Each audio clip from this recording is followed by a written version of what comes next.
Hi, my name is Lawrence Price, and today we're going to continue in our series on in the Book of Esther. So this will be the second series, our second message from the Book of Esther. And today's title is "The Gallows and the Cross," and it comes from chapter 7, verses 8 through 10. And I'll be reading from the King James. It says, "Then the king returned out of the palace garden into the place of the banquet of wine, and Haman was fallen upon the bed whereon Esther was. Then said the king, Will he force the queen also before me in the house? They covered Haman's face as the word went out of the king's mouth. And Harbonah, one of the chamberlains, said before the king, Behold also the gallows 50 cubits high, which Haman had made for Mordecai, who had spoken good for the king, standeth in the house of Haman. Then the king said, Hang him thereon. So they hanged Haman on the gallows that had been prepared for Mordecai. Then was the king's wrath pacified."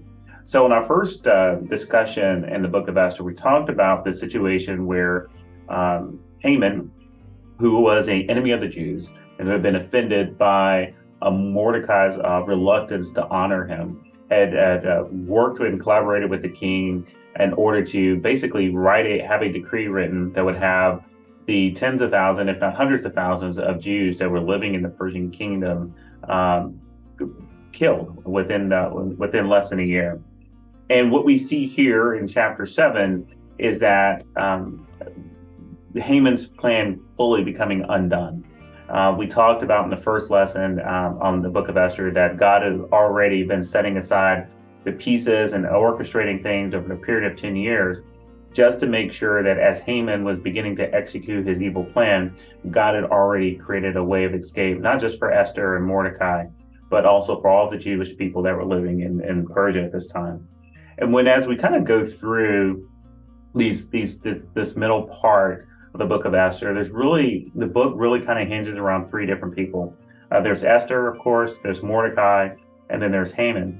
And when you think about Haman in particular, you see that he really is the person, he's the evil person, he is the enemy of God's people when you go through this particular text. And his animosity against God's people is just completely irrational. When you try to go through this book and you see Haman, who's this person, you see Mordecai, who is this person of just a very devout faith, he never wavers. And then you see Esther's the person that is confronted with a choice. And you try to identify yourself. Who am I in this text, right? And typically, most of us, we gravitate that maybe we're Mordecai, maybe we're Esther, who's the hero here in the story.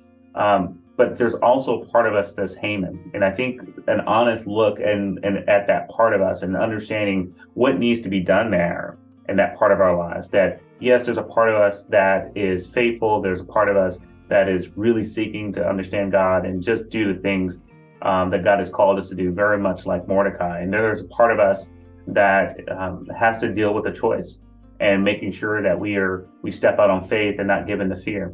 But there's also that part of us that is irrationally going against and pushing against the things that God has called us to do. And we need to understand that there's that part of us too. And this particular passage, I think, gives us instruction and gives us insight on how we're supposed to deal with that part of us. So kind of walking our way a little bit into, what happened here in chapter 7, just walking through a little bit of the pretext. The first thing I want to do is kind of maybe highlight something that happens in chapter 4, that faith is to do your part and trust that God is going to provide the increase. So as the news about the decree that Haman had orchestrated about the killing of the Jewish people begins to spread, Mordecai does something that's really important for us to pay attention to. He basically tears his clothes, he wears sackcloth, and he laments at the king's gate. So he's there every day. And at this point, Esther is kind of tucked away in the palace. So she doesn't really have a lot of insight as to what's going on. And so word is brought to her about Mordecai, her cousin, and what's going on. And so she sends one of her servants to go to find Mordecai and find out what's going on. And that's when Esther learns about the decree. And Mordecai invites her and encourages her to intervene on the people's behalf by going to the king. Now, it's important to note that not anyone could just walk up to the king. No one could really just walk up to the king without being invited. To go before the king without being invited, even for Esther as the queen, it risked death. And Esther had not been invited into the king's presence for about 30 days.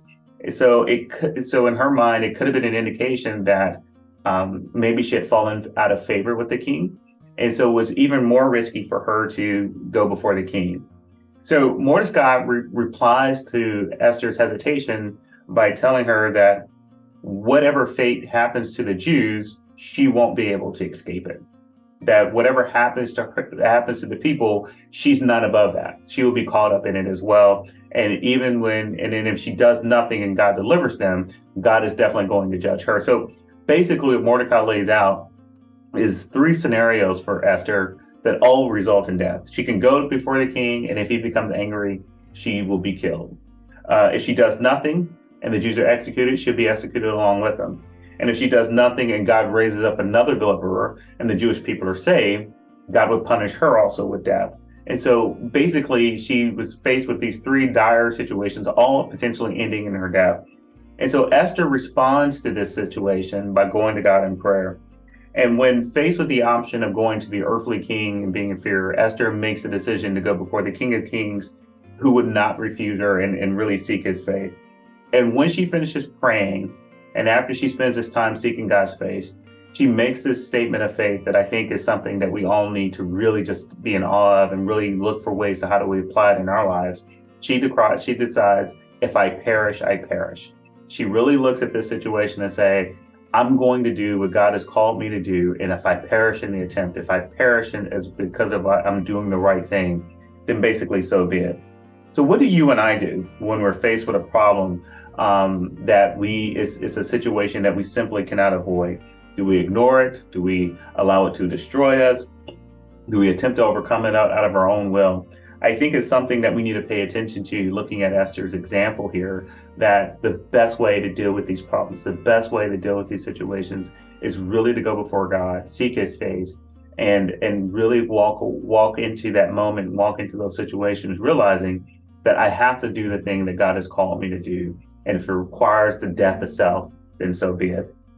As we kind of go on into chapter 5, we see this desire to hurt others. And so on the Esther, basically, when she goes before the king, she gets dressed up, she goes before the king, and the king extends to her his golden scepter, which means that she was allowed to approach him. If he had not done that, then she would have been killed. And I think it's important for us to note that as Christians, as we operate in the world and we do the things that God has called us to do, we have to go before quote unquote earthly kings. The golden scepter is always extended to us, that God opens doors, he protects us, he watches over us, he ensures our safety. And so when Esther approaches, the king asks her, what does she want? And so she offers to basically throw a feast for both the king and Haman. And she walks and shows them the banquet. They love it. And basically the king is asking her, so well, what do you want? You know, he's willing, he's just really overwhelmed with what Esther has done for them in this banquet. And so Esther says, well, I want to have a second banquet. That's what I want. And so the king allows for it, and she promises at that second banquet she'll tell the king what's on her mind. So Mordecai leaves that day, and he's really just kind of floating on air. He had this private audience with the king, and the queen threw a banquet only for him and the king. He has all of this power. He's basically the second most powerful person in the kingdom, and he has to be really feeling like he has accomplished something great and magnificent in his life. Now, as he's walking along, he walked by the king's gate, and that's where he sees Mordecai there in sackcloth, lamenting what's happening. And he noticed that Mordecai, unlike all the other people, does not bow to him, does not show him the respect that he thinks that he deserves. And so he is really frustrated by the time he gets home and he sees his wife, he sees his friends, and they ask him what's going on. So he tells them what's going on, and they convince him, like, well, you ought to do something about it. And so he's like, you're right. So he orders a gallows to be constructed outside of his home, 75 feet tall, in order to hang Mordecai the next day.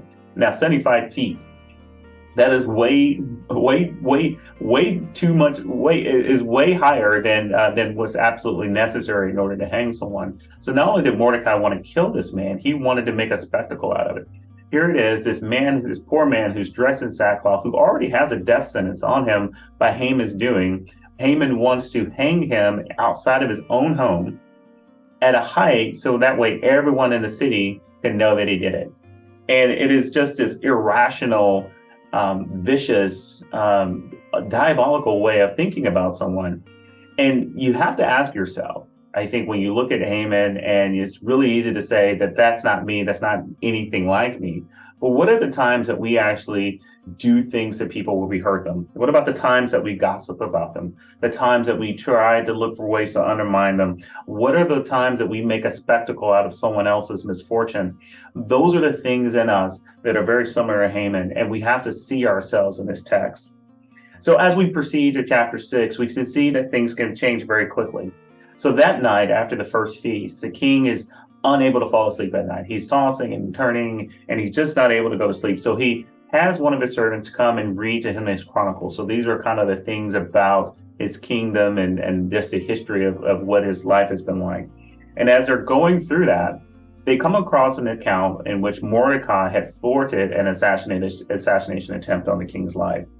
And so the king had asked, did I ever do anything to recognize or to celebrate or to reward this individual for what he did for me? And within the Chronicles, the servant tells him no. So about that same time, Haman is so excited about what's waiting for him that day with the second feast that he gets to the king's palace early. And so when he gets there and the king is made aware that Haman is outside, he invites him in. And so the king says, hey, what would you do? What would you recommend that I do for someone that has just gone above and beyond, something great for me? What's the best way for me to reward them? And now Haman thinks that the king is talking about him. And so Haman describes a very lofty spectacle, a very lofty way of recognizing this individual. And so the king's like, that is absolutely right. That's exactly what I want to do. And so that's when the king tells him about Mordecai. And so he directs Haman to go and recognize Mordecai in the way that Haman just described. So can you imagine the scene here? This man that Haman wants to kill, he has to go outside. He has these nice royal robes that he has to now put up on Mordecai. He has to put him on one of the king's horses. And he has to parade him around and making this pronouncement to everyone about how great and wonderful Mordecai is. That here it is in this situation where Mordecai is supposed to die that day at Haman's hands. Now God is situated in such a way to where Haman now has to recognize him and celebrate him and lift him up. I think is something important in that for us as well. That for us to remember that when we're faithful to God, even when it looks like we're going through things that are bleak and things that are destroying us and things that just don't look as they should, and we see that our enemy is lying in wait and just waiting to destroy us and waiting to hurt us, God can work things out so quickly to where the next thing that we know, we are being lifted up and we're being celebrated. And this brings us now to chapter 7. So now Haman had to do this thing that was obviously embarrassing for him, but celebrating the one individual in the kingdom that had not respected him and that he had planned on killing that day. He goes into this second feast. And so the king asks Esther at this point, what is it that you want from me? And so Esther tells her, I want my life. There's someone that is trying to kill me. And the king is like, well, who is it? Who would dare try to harm you? And so that's when Esther points to, you guessed it, Haman. Haman is trying to kill me. And so she lays all these things out before the king. The king is so shocked and so stunned, he just has to walk away. So you can imagine he's like, okay, I need some fresh air. He steps out of the room to basically kind of process and maybe kind of think through what should he do. Well, when the king leaves, Haman now is pleading, begging with the queen, with Esther, to change her story, to have mercy upon him. And so he's on his knees, he's tugging at her, he falls upon her. And just so it would happen, as the text lays out for us, this is when the king walks back into the room. And so when he sees Haman on top of the queen, he's thinking to himself, he's going to assault her in my own home. And so that's when the king orders him, that's when the king is informed that Haman had already constructed the gallows at his own home. And so the gallows that he intended to use on Mordecai end up being the very gallows that he dies himself, that himself dies on. This story, I think, is just something that really should just stand out to us, and stand out to us in a way to where we see not just who we want to be when we look at Mordecai, not just who we want to be when you look at Esther, but really look and see, where does Haman show up in my life? What does he represent in my life when we're thinking about it all? It's one thing to say, well, maybe Haman represents the enemies in my life. And I don't necessarily think that is the case. No matter how difficult a relationship I may have with someone, I won't lose hope that God can work through them. And Haman just seems to be one of these individuals that is it's so irrationally angry and evil that you don't see that necessarily in the relationships that you may have. Even the person that you get along with the least, they wouldn't be a Haman to you, even on their worst days. It doesn't necessarily reflect Satan either. Satan is at work, although I would agree Satan is at work through the actual Haman, but that doesn't mean that Haman actually symbolizes him as well. The only real option that we can see when we're looking at Haman and who does he represent in our lives, we have to acknowledge the fact that he represents ourselves. The only way that Haman was destroyed was through the gallows. That's how he eventually stopped, and that's how the Jewish people were eventually saved. It was through his death. And when we look at ourselves, the part of us that has to die is our flesh. There's this spiritual aspect of us. There's this place where we really make those decisions on a day-to-day basis to be close to God. But the part of us is always at war with us. The part of us that is always working against the spirit man that resides in us. The part of us that is always trying to infiltrate and deter our Christian walk is our flesh. And just in the same way that Esther became freed and had her life restored in such a way by Haman's death, our life spiritually prospers when we put our flesh to death. And so that's why I really entitled this The Gallows and the Cross, because what the gallows represented here in this story is what the cross should represent in our lives. That the cross has to be applied in our lives to where our flesh, our carnal nature is put to death, so that way we can really live in the prosperity that God has called each and every one of us to. So I hope that you've been encouraged by this message, this study in the book of Esther, and kind of walking through a few of the chapters here in the middle of the book.